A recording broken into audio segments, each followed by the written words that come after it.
Well, hello, everybody, and welcome back to The Spiritual Leader. I am your host, Darren Baldwin, and Laura and I have been talking about marriage and relationships over the last couple of podcasts, and I said last week, Laura, that I have grown a lot.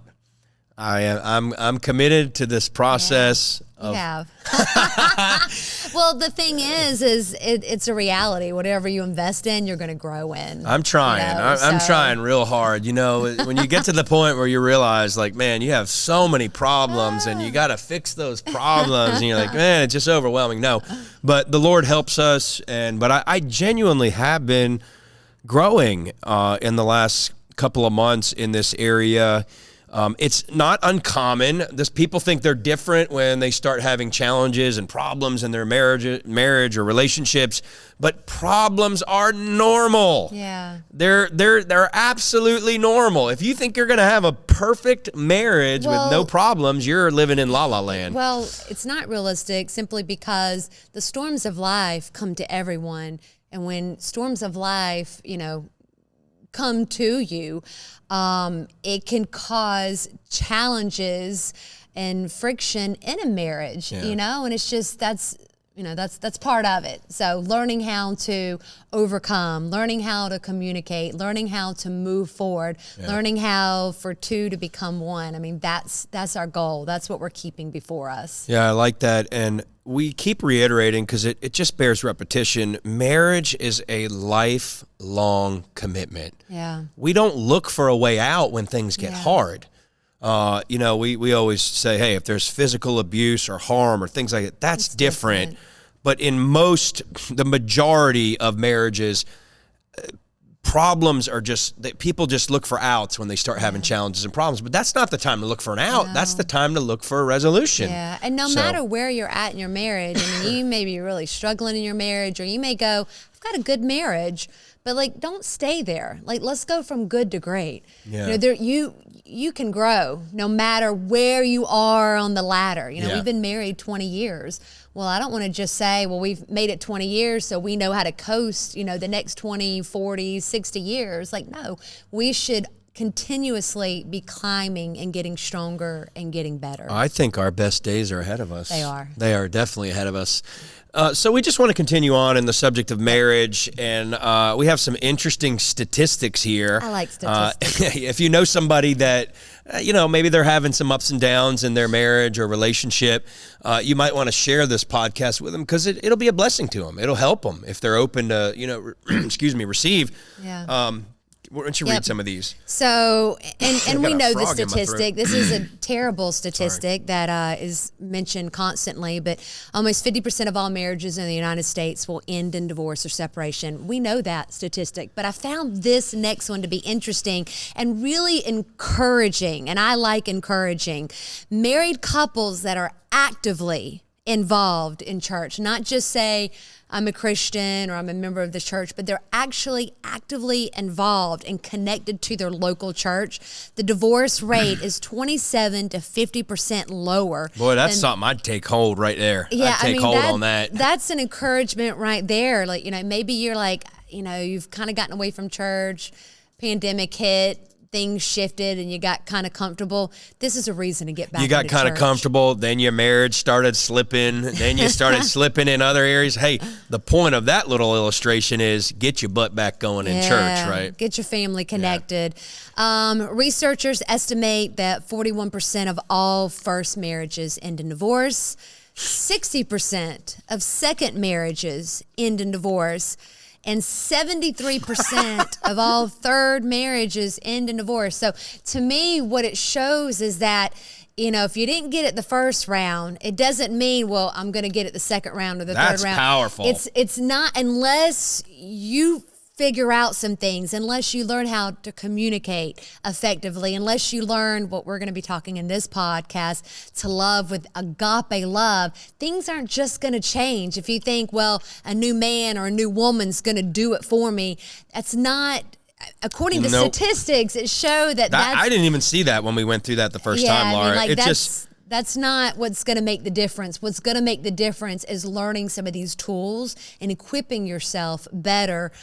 So if you go into that second marriage, or if you're going into that third marriage, you can confidently go in and go, I know some things that I didn't know my first or my second marriage. I'm better equipped now to be able to, tackle the task at hand. Hey, I was just going to add there, I'm not interested in a second marriage or third marriage. I want to just stick with number one, because really, look at the 41. I mean, you got a way better chance to make it in your first one. So when you run into challenges, just stick with the first one and work it out. I mean, it's going to work out. You just got to put some effort for it. The average first marriage ends in divorce around that 8-year mark. I thought that was interesting. People get that 7-year itch. Yeah, and it's true. I've read stories, statistics will prove it. So, maybe you're there in that 7, 8, and there's been some, the friction. And really, because about that time too, you've got little ones that are running around, and then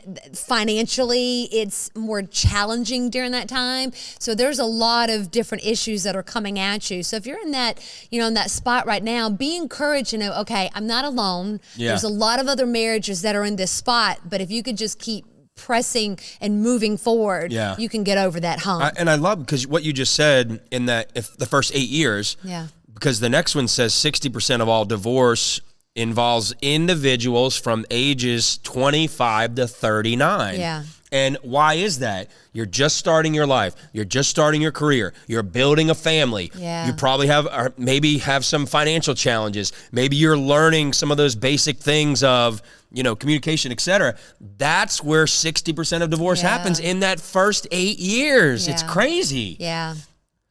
So anyway, here's some professions with lower. I'll say this. If you are not yet married and you are looking for the perfect spouse, you just might want to check out these professions, because they have the lowest divorce rate. We have farmers with 7.63% divorce rate. That's pretty good, ladies. So maybe find you a farmer, boy. You got you a hard worker, and that man will be wearing some Wranglers. Come on, somebody. Farmers.com, and you can find you a good man there. Gosh. So, podiatrist, 6.81%. So that's a foot doctor, right? Yes, it's a foot doctor. So, hey, you can get maybe good foot massages out of the relationship too. This is pretty good. Looking good for the women, for the ladies in the house. Clergy, men of God. Hey, I got a woman of God. There you go, 5.61%. Maybe that's a low one, because they actually go to the Lord, maybe, and get help from the Lord. I don't know. You would hope. Maybe. I hope so. You would hope. But 5.61% lowest divorce rate with clergy. And then you've got optometrists. This is a really low one, 4.01% optometrists. I don't know. Maybe they're good at looking into one another's eyes. I don't know. And when you're looking, you're able to communicate effectively. Maybe you may have a point there. They're looking into. Imagine that guy. Imagine if an optometrist, he's looking at his spouse and he's just mesmerized. He's probably finding all the problems wrong with her eyes, but maybe it must do for something good. Look into my eyes. Look into my eyes. You will find. And then the winner of the lowest divorce rate in professions, it is an agricultural engineer with 1.78%. That's amazing. I've never met an agricultural engineer. I don't even know what that is. Maybe that's why it's so low. I don't know. But ladies, if you're looking for a good man, those are some good professions to check into there. I agree.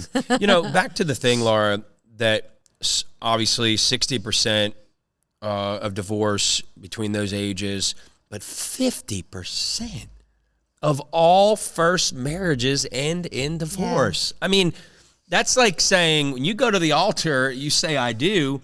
You flip you're flipping a coin, basically. You have a 50-50 chance, according to these statistics, that your marriage is going to succeed and endure. Yeah. That right there should open up people's eyes to say, man, this is not going to be easy. It's not going to be fun all the time. There's going to be some work involved.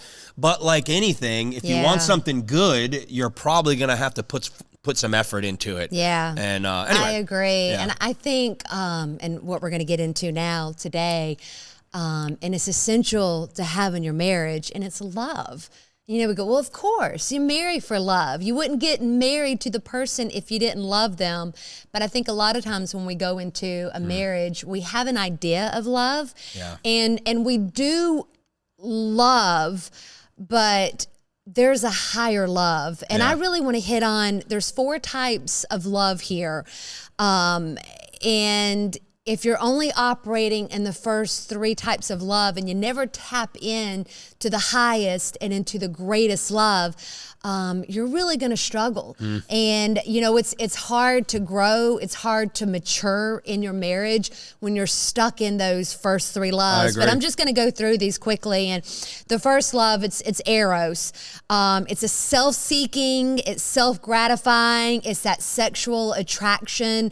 I mean, that's probably what attracted you, you know, to your spouse, is they gave you butterflies on the inside, like, whoo, you know, you're getting your hot flashes or whatever, you know. Hey, simmer down over there, Laura. Like, simmer down now. You like what you see there. They make you feel good. Yeah, they look good. They smell good. You want to be around them good. You know, and really, because it's self-gratifying. It's like there's something that you're seeing or something you're doing feeling there. A need in me. You're feeling really good. I don't have to be alone anymore. They're fulfilling that need. That's something that you've gotten. That's eros love. So that's kind of that's like the first stage. You know, that's that first. It's a physical connection. It's that first entry level, and then you've got sturgo. Love, and these are Greek words, by the way, from the Bible. Yes, Greek words, and you can look them up and give you more detail. But sturgo, and that's that love within a family. You know, you've heard like blood is thicker than water. You know, and I know in families sometimes you may not even like certain family members. I mean, they get on your nerves. You may have siblings, and you can, you know, talk smack to them and tell them about themselves. But if somebody from the outside comes in and tries to mess with your sibling, then, you know, there's going to be a price to be paid. And you're all of a sudden in there, and don't you mess with my brother. Don't you mess with my sister. What is that? That's that sturgo. There's that devotion. Family bond. So, that family bond. So again, you may not even like them sometimes, but if somebody else tries to come in there and mess with them, you're there to defend them. So there's that devotion in a family. And then you have phileo. We know it as brotherly love. You know, you have great affection for someone. But what's interesting is this love is based on mutual satisfaction, and it can feel disappointment. So it's like, I'm satisfied with you as long as, you know, you're meeting those needs, as long as everything's in alignment and harmony. But the moment there's some friction, or we're not seeing things, you know, the same way, or you have a different viewpoint than me, or you disappoint me, you hurt my feelings, you did something that I feel that you shouldn't have done, or spoke harshly to me, then all of a sudden I'm feeling disappointed. And how quickly, you know, if you're dating relationships before, how quickly it's like you can love somebody one moment and then have great disdain for somebody in that same moment. That's phileo. That can turn on the flip of a dime. And it's interesting, most of the relationships in the earth seem to be built on these 3 kinds of love. So you have the erotic love, you have the family bond love, and you have the brotherly love. You see those in movies, television shows. You see it all over the world. You see it when you're out and about in people's lives. But the 4th and the most important love, you don't see that often. Well, I was going to say, and it is the real love. That eros, that erotic love, you see that portrayed in movie after movie. I mean, you see it on the Hallmark Channel, you see it in love stories, and they paint this picture. I mean, it's like this passionate love, and you know, the ladies, you're crying and you know, tears streaming down your face. You're like, that's what I'm looking for. It's that the princess is looking for their prince on that white horse to come save them. And so they've painted this picture in your head. I mean, it's just passionate. It's so beautiful. But what happens when, like... That's a feeling. It's a feeling. That's a fit. No, Laura, scientifically, that is a feeling that is produced in your body because of certain chemicals, endorphins, what have you, whatever they are, that are released. That's where you get that feeling of strong physical connection and physical love. And that's a very real feeling. It's very real. It's a feeling. And feelings are, whoa, here, up one down the next, up one down. I could put on love ballads at home. We'll stir up that love. Man, I'll be chasing Laura around the house, but I could put on some depressing music, or we can get in a fight, and that feeling is gone for that moment. It's interesting because you'll hear people in their marriage sometimes, and they'll say things like, that feeling's gone. Man. I don't feel that love that we once had. That love has faded. And really what they're saying is that eros has faded. So if you've based your marriage or your relationship on that eros, that can come and go. I mean, it can come and go in minutes. One day, you know? Yeah. So if your relationship is based simply on that, it's not on a solid foundation. There's a scripture in Matthew 7, and it talks about basing your life on the Word of God. And it gives 2 illustrations. And it says, if you build your house on sand, when the wind, the storms, the waves, all those things come, your house cannot stand with that sand. But if you've based your life on a rock, if you've built your house on a rock, again, the storms, the waves, all those things are going to come, but your house will remain standing. And I think a lot of times our marriages, we go into a marriage and we base it on that eros love. And once that eros love has faded, after that hormone has worn off, then it's like, we're like, what do we do? You know, that shifting sand, and it can't last. So if we don't learn about this fourth love, and I think a lot of people, they don't have an understanding. They've maybe not heard about this fourth kind of love. But if they can learn about it, if they can tap into it, they will build a sustainable marriage. You know, I'm listening to what you're saying, and you're describing those 3 loves, again, eros, stergo, and phileo. Those 3 loves are really a part of our soul and our body. Okay, we're a 3-part being. We are a spirit, we have a soul, and we live in a body. We are spirit first, primarily. We're a spirit being. Those loves that you're describing, they really are a part of our soul and our body. Yeah. And it's no wonder why they're so fleeting. Because, Laura, this is so good, and I hope this is really answering some of your questions maybe that you might have about why my relationships are up and down, up and down, up and down. To build on those 3 more shallow types of love, it's not sustainable. It's not because any of those loves change with literally the snap of a finger. And you will have so many ups and downs, and you'll question why. You something just was grieved in my heart when you started talking about, you know, how relationships, when they say, and we've heard this, we've experienced this, you probably have experienced this, I don't have that feeling of love. I've heard this more than I can count. And it's real. They say, we don't love each other anymore. What are they saying? They're saying, I don't have a feeling with them. I don't have that brotherly love connection. I don't have that family love connection. I don't have that erotic love connection. But none of those will sustain a relationship. No. Folks, if we've learned anything from Hollywood over the last 50 years, you'd think people that have most everything good going for them would be able to build a sustainable relationship. But those people are married and divorced and married and divorced. They got more problems. They're in court. They're fighting over their children. It just shows and proves what you just said, Laura, that those loves, 3 natural loves. Now, God gave us those loves. And they're like an entry level. They're important in their place. They are important in their place. But if you're only operating in those 3 loves and you leave out the 4th love, then again, it's like it's that 50-50 shot. You know, it may work, it may not work. And if it works, is it going to be a thriving and healthy marriage, or is it going to be hanging on by a thread? And I tell you what I want to do as we end this podcast today. I want you to take a minute sometime during this week and write down maybe some challenges that you've had in your marriage or in your relationship, maybe with your children or parents, what have you. Write down and evaluate and think through these 3 loves that we've been talking about today. We'll talk about the 4th and the most important love in the next podcast.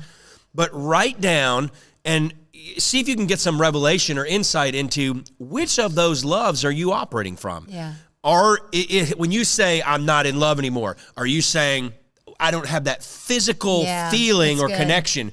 Because what we're going to show you in the next podcast is that these three are not the final love. Yeah. There is one love that is higher than those three that will sustain. Now, hear me. That will sustain any marriage or relationship. It will see you through every storm. One of the things we've seen, I know we got to end here. One of the things we've seen is when couples go through traumatic experiences together, almost 100% of them get divorced. They can't weather that storm. Those other three loves don't have what it takes to get them through. But we have seen couples that have gone through traumatic loss that God's love got involved. And God's love helped them to come back together after a devastating loss or a very challenging time. And that's the love we're going to get into in the next podcast. So take some time and think over these things, because you might realize, hey, I've been building my relationships on sand. And they just can't last. But God's love will see you through. Amen. Hope you got something out of this. Listen, we love you. We're praying for you, and we'll see you next week.